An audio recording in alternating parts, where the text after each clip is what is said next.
Neat ప్రశ్నాపత్రం లీకేజీకి వ్యతిరేకంగా జరిగిన ఆందోళనల సందర్భంగా అరెస్టు చేసిన వారిలో 18 ఏళ్ల లోపు ఉండి ఎలాంటి నేర చరిత్ర లేని విద్యార్థులను వెంటనే విడుదల చేయాలని సుప్రీంకోర్టు ఆదేశించింది. ఈ ఆందోళనలకు సంబంధించిన అన్ని ఎలక్ట్రానిక్, డిజిటల్ ఆధారాలను భద్రపరచాలని అధికారులకు సూచించింది. విద్యార్థులపై పోలీసులు మితిమీరి వ్యవహరించారనే ఆరోపణలపై ప్రత్యేక దర్యాప్తు బృందంతో విచారణ అవసరమని సుప్రీం ధర్మాసనం అభిప్రాయపడింది.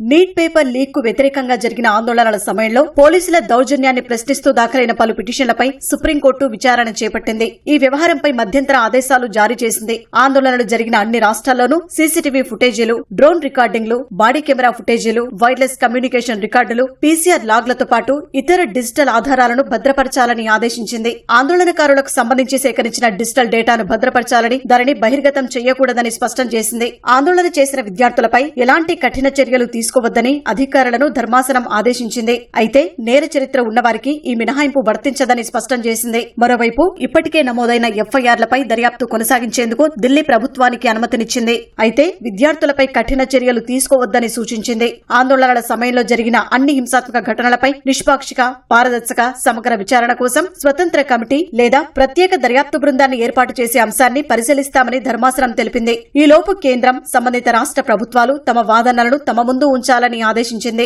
పిటిషన్లలో లేవనెత్తిన ఆరోపణలపై ఢిల్లీ, మహారాష్ట్ర, బీహార్, కేరళ, మధ్యప్రదేశ్, ఉత్తరప్రదేశ్ ప్రభుత్వ ప్రధాన కార్యదర్శుల నుంచి ధర్మాసనం వివరణ కోరింది. పలువురు విద్యార్థులు, యువతులకు తీవ్రమైన, ప్రాణాంతకమైన గాయాలు కలిగించిన పైలట్ గన్లు, మేకులు ఉన్న లాఠీలు, ఎలక్ట్రిక్ బ్యాటరీల వినియోగం వంటి ఆరోపణలపై కోర్టు తీవ్రంగా స్పందించింది.